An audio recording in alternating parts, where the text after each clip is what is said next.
வணக்கம். நேத்தோட market டேட்டாவே almost இன்னைக்கு ஃப்ளாட்டாக தான் இருக்குன்ற மாதிரி காட்டியிருக்கு. நாளைக்கு இன்னமும் ஃப்ளாட்டாக இருக்கிறதுக்கான வாய்ப்புகள் இருக்கு.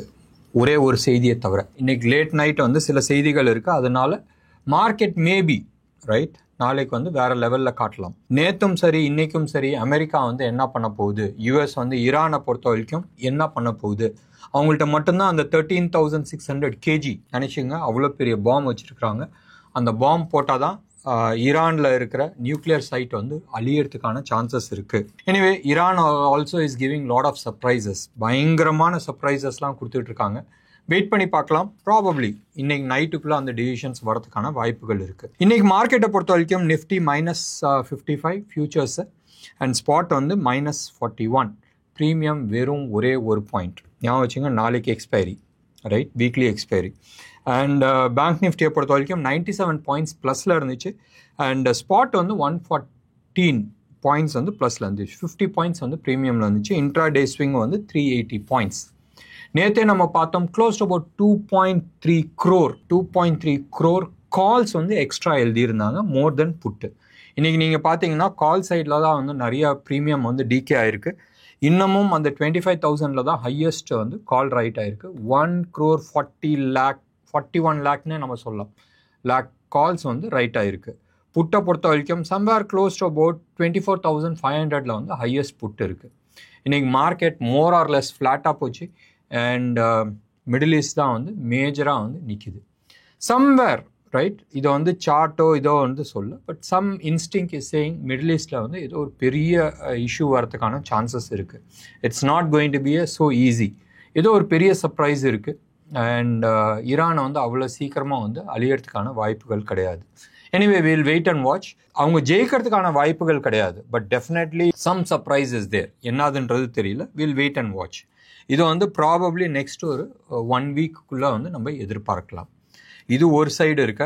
மார்க்கெட்டை பொறுத்த வரைக்கும் எந்த விதமான மூமெண்ட்ஸும் கொடுக்கல. அது கோல்டு ஆகட்டும், சில்வர் ஆகட்டும், யூஎஸ் மார்க்கெட் ஆகட்டும். நேற்று US market close about -280 points மைனஸில் இருந்துச்சு. டவ் ஜோன்ஸை பொறுத்த வரைக்கும் டாலர் இண்டெக்ஸ் மறுபடியும் நேற்று நம்ம பார்க்கும் போதும் 97.5 கீழே இருந்துச்சு. இன்றைக்கி 98.2க்கு மேலே இருக்குது. ஸோ அது மட்டும்தான் பாசிட்டிவ். அதே மாதிரி 30-year பாண்டு அதுவும் பாசிட்டிவ் சைடில் இருக்குது. அது ஆல்மோஸ்ட் 4.93 பக்கமாக இருந்துச்சு. இன்றைக்கி 4.83 பக்கமாக ஆல்மோஸ்ட் 0.1% குறைஞ்சிருக்கு. அது பாசிட்டிவாக இருக்குது. So we have to wait and watch. இன்னைக்கு night right, apart from US டைரெக்டாக ஈரான் மேலே அட்டாக் பண்ண போகுதா அண்ட் எவ்வளோ தூரம் எக்ஸ்டெண்ட் ஆக போகுதுன்றது அது ஒரு சர்ப்ரைஸ் சைடு இருக்கட்டும். இன்னொன்று சைடு நம்ம எடுத்துக்கிட்டோம்னால் இன்னைக்கு இன்னொரு 10 நிமிஷம் இந்த program somewhere close about 6 o'clock நம்ம ரெக்கார்ட் பண்ணுறோம். இன்னொரு 10 நிமிஷத்தில் யூஎஸோட ஜாப் டேட்டாஸ் வருது. ஒன்று அது ஒரு ஃப்ளக்சுவேஷன் கொடுக்கும். ரெண்டாவது இன்னைக்கு நைட்டு 11:30 மணி நம்ம டைமுக்கு யூஎஸோட இன்ட்ரெஸ்ட் ரேட் டிசிஷன்ஸ் இருக்குது. ஸோ இந்த 2 ஃபேக்டர் மார்க்கெட்டில் நாளைக்கு டைரக்ஷன்ஸ் கொடுக்கறதுக்கான வாய்ப்புகள் இருக்குது. You have to wait and watch. And என்ன மாதிரி டிசிஷன்ஸ் வருது. இன்ட்ரெஸ்ட் ரேட் கட் பண்ணாலும் ஒன்றும் பெரிய வித்தியாசம் கிடையாது. அண்ட் அப்படியே ஸ்டேட்டஸ் ஸ்கோர் மெயின்டைன் பண்ணால் கூட ஒன்றும் பெரிய வித்தியாசம் இருக்க போகிறதில்ல. யூஎஸ் மார்க்கெட்டை பொறுத்த வரைக்கும் அவங்க பாண்ட் சைடு மட்டும்தான் பார்த்துட்ருக்காங்க. நம்ம ஊர் மாதிரி கவர்மெண்ட் டிசிஷன்ஸ் என்ன சொல்லுதோ, அது சென்ட்ரல் பேங்க் என்ன டிசிஷன் சொல்லுதோ அது பிடிச்சிட்டு போகிற இது கிடையாது, வழக்கம் கிடையாது. பாண்ட் மார்க்கெட் என்ன சொல்லுதோ அதுதான் அவங்க எடுத்துப்பாங்க. பாண்ட்லாம் அங்கே ஹியூஜ் மார்க்கெட். அன்லைக் இந்தியா அங்கே huge market. So definitely market decides the interest rate. கோல்டை பொறுத்த வரைக்கும் நம்ம இன்டர்நேஷ்னல் மார்க்கெட்டை பற்றி பார்த்தோம். எந்த விதமான பெரிய சேஞ்ச் வரல. இந்தியன் மார்க்கெட்டை பொறுத்த வரைக்கும் 10,270 இதுதான் 24 கேரட் ஜிஎஸ்டியோட சென்னையில் இருக்கிற ரேட்டு. சில்வரை பொறுத்த வரைக்கும் ப்ராபப்ளி ஒரு 800 rupees பக்கமாக ஏறி இருக்குது. 1,12,400 அந்த லெவலில் ட்ரேட் ஆகிட்டு இருக்கு. இது 999 குவாலிட்டி சென்னையில் per kg ஆஃப் சில்வர். ருப்பியை பொறுத்த வரைக்கும் நேற்று லெவல் தான் ஹோல்ட் ஆகிட்டு இருக்கு 86.40. ப்ராபப்ளி மறுபடியும் யூஸ் பண்ணுற வேர்ட் ஞாபகம் வச்சுங்க. ப்ராபப்ளி பை செப்டம்பர் அக்டோபருக்குள்ளே ருப்பியை அரௌண்ட் 91 வரைக்கும் போகிறதுக்கான வாய்ப்புகள் இருக்குது. மெயின் ரீசன்ஸ் நிறைய இருக்குது. ஒன்று, இந்தியாவோட எக்ஸ்போர்ட்ஸ் கம்மியாகிட்டு இருக்கு. ரெண்டாவது that is because of world recession. World அப்படியே ஸ்லோ டவுன் ஆகிட்டே இருக்குது.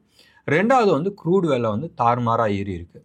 ஞாபகம் வச்சுங்க, வெறும் 10 ரூபா ரைட், வெறும் 10 ரூபா வித்தியாசம் வந்தால் நம்மளது வந்து க்ளோஸ் டு அபவுட் 3000 crores வந்து அதுக்கான எக்ஸ்ட்ரா எக்ஸ்பென்ஸ் ஆகுது. ஸோ நினச்சி பாருங்களேன், க்ளோஸ் டு அபவுட் $20-25 வந்து ஏறி இருக்குது. And we have to wait and watch என்ன நடக்க போகுதுன்றது அடுத்த சில நாட்களில். இது வந்து கண்டினியூ ஆக போகுதா இல்லை அடங்க போகுதான்றது நம்ம பார்க்கணும். பெயின் இருக்குது. ஏற்கனவே வந்து சைனா வந்து ஆர்டிஃபிஷியலாக ஒரு பெயினை க்ரியேட் பண்ணியிருக்கு in terms of rare earth. இப்போ வந்து ரீசண்டாக வந்து பேட்ரிஸ், நம்ம அந்த பேட்ரி சின்ன சின்ன பேட்ரி இருக்குல்ல, AAA பேட்ரி, AA பேட்ரி, அந்த பேட்ரியில் வந்து சில கெமிக்கல்ஸ் யூஸ் பண்ணுறது, அதையும் வந்து கொஞ்ச நாளைக்கு முன்னாடி அது பேன் பண்ணியிருந்தாங்க. அதுக்கான எஃபெக்ட் வந்து ஏற்கனவே வர ஆரம்பிச்சிச்சு. அதாவது இன்றைக்கி டேட்டில் நீங்கள் நினச்சி பாருங்களேன், அந்த குட்டி பேட்ரி வராத இருந்துச்சுன்னா என்ன ப்ராப்ளம் இருக்குன்றது நினச்சி பாருங்கள். உங்கள் டிவி ரிமோட்லேருந்து நிறைய விஷயம் அதில் தான் நம்ம யூஸ் பண்ணிகிட்ருக்கோம். அதுக்கான கெமிக்கல்ஸை வந்து அவங்க பேன் பண்ணிகிட்ருக்காங்க. எப்பயுமே பேன் பண்ணுறதுல இது அட்வான்டேஜ், அவங்களோட பலத்தை காட்டுறாங்க. ஆனால் இன்னொன்று விதத்தில் வந்து அவங்களோட வீக்னஸ் ஆகிடுது. ஏன்னு சொன்னால் இதுக்கான காம்படிட்டர்ஸ் வேறு யாராச்சும் பண்ணுவாங்க. ரேர் எடுத்துங்களேன், இந்தியன் கவர்மெண்ட் வந்து கிளியர் கட்டாக கொடுத்துருக்கு, யார் அப்ளை பண்ணணும்னு நினைக்கிறீங்களோ பண்ணுங்கள், உங்களுக்கு வந்து வார் ஃபுட்டிங்கில் இமீடியட் கிளியரன்ஸ் அண்ட் கவர்மெண்ட்டும் வந்து சப்சிடரி கொடுக்கறதுக்கு ரெடியாக இருக்குன்ற மாதிரி சொல்லியிருக்கிறாங்க. ஸோ ப்ராபப்ளி இட்ஸ் நெக்ஸ்ட் 2 yearsல வந்து we should be able to do enough production வந்தது. Anyway we have to wait and watch இன்னைக்கு நைட்டு வந்து என்ன நடக்க போகுதுன்றது. மார்க்கெட்டை பொறுத்த வரைக்கும் பூரா ஸ்டேட்டஸ் கோர் தான் இருக்குது. நேத்தோட FII டேட்டாஸ் தான் இருக்குது. க்ளோஸ் டு அபவுட் 7,800 crores வந்து FIIs, நம்ம DIIs வந்து வாங்கியிருக்கிறாங்க. FII close to about 1,616 crores வந்து வாங்கியிருக்கிறாங்க. 2 பேருமே வந்து வாங்கியிருக்கிறாங்க. ஒன்றே ஞாபகம் வச்சுங்க, நான் அடிக்கடி சொல்லிகிட்டு இருக்கேன், நீங்கள் உங்களோட போர்ட்ஃபோலியோவை எவ்வளோக்கு எவ்வளோ லைட் பண்ணி வச்சுக்கிறீங்களோ அவ்வளோக்கு எவ்வளோ நல்லது. இறங்க வந்து நீங்கள் வாங்குறத வந்து புத்திசாலித்தனம்னு சொன்னால் கிடையாது. இன்னொன்று ஒரு சின்ன எக்ஸாம்பிள் நீங்கள் வந்து பார்த்துருப்பீங்க, மே எண்டுலேருந்து ஜூன் இன்னைக்கு வரைக்கும் நீங்கள் எடுத்துங்களேன், எவ்வளோ ப்ரொமோட்டர்ஸ் அவங்களோட கோட்டாஸ், அவங்களோட லெவல்ஸை வந்து கம்மி பண்ணிகிட்டே வராங்க. நேற்று கூட நம்ம பார்த்தோம், விஷால் மார்ட் வந்து க்ளோஸ் டு அபவுட் 10,500 crores வந்து அவங்களோட பொசிஷன்ஸ் இறக்கியிருந்தாங்க ப்ரொமோட்டர்ஸ். இப்போ வந்திருக்கிற news right, close to about 40,000 crores, எவ்வளோ 40,000 கோடிக்கு வந்து promoters and PE funds. PE ஃபண்ட்ஸ்ன்றது ப்ரைவேட் ஈக்விட்டி ஃபண்ட்ஸு, ப்ரைவேட்டாக வந்து இன்வெஸ்ட் பண்ணுற கம்பெனிஸ்லாம் இருக்குல்ல. நேற்று கூட நம்ம பார்த்தோம், ரிலையன்ஸ் வந்து க்ளோஸ் டு அபவுட் 9,000 crores வந்து ஏஷியன் பெயிண்ட்ஸில் அவங்களோட இன்வெஸ்ட்மெண்ட்ஸ் வந்து காசு எடுத்தாங்க. ஸோ அது மாதிரி நிறைய PE ஃபண்ட்ஸ் வந்து 40,000 crores வந்து இந்த மாதம் கணக்கில், இந்த மந்த் எண்டுக்குள்ளே வந்து they are liquidating, அவங்களோட பொசிஷன்ஸ் விட்டு வெளில வராங்க. அப்போ பெரிய தலைங்க எல்லாமே வந்து பணமாக ஆக்குறாங்கன்னு சொன்னால், ஸோ நீங்கள் யோசனை பண்ணீங்க, நீங்கள் வந்து பெரிய புத்திசாலித்தனம் கிடையாது, அவங்க அளவுக்கான டேட்டாஸ் கிடையாது. So definitely you have to think of ஒன்று. ரெண்டாவது வந்து ஜியோ ஃபைனான்ஸ், அவங்க வந்து மியூச்சுவல் ஃபண்ட்ஸில் வராங்கன்றது எல்லாருக்குமே தெரியும். பிளாக் ராக் உலகத்திலே நம்பர் 1 ஹெட்ஜ் ஃபண்ட் அண்ட் பெரிய பணம் வச்சிட்ருக்க ஒரு திமிங்கலம்னே வச்சுக்கலாமே, நேஷ்னல் லெவலில் இன்டர்நேஷ்னல் லெவலில் ஒரு பெரிய திமிங்கலம்.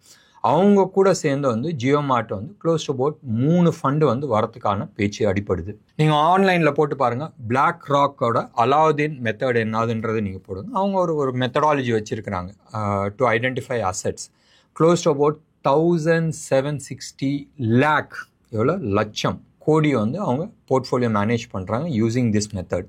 அண்ட் இந்த மெத்தடில் close to about 70-80 companies across world வந்து இந்த மெத்தட் போட்டு யூஸ் பண்ணுறாங்க. இந்தியாவில் ஃபர்ஸ்ட் டைம் ஜியோ வந்து இந்த மெத்தடில் வராங்க.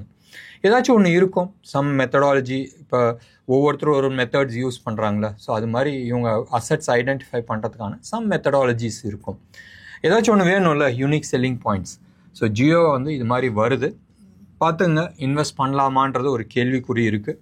அண்ட் பை ஆன் டிப்புன்றது கொஞ்சம் மறந்துட்டு சிட் இன் கேஷ்ன்றது நான் மறுபடியும் நான் சொல்கிறேன். நான் இம்மீடியட் செல்லிங்க்கு நான் சொல்ல, ஃபர்ஸ்ட் சைன் ஆஃப் ஸ்ட்ரெஸ் வரும்போதும் எக்ஸிட் பண்ணுறது புத்திசாலித்தனமாக இருக்கும்.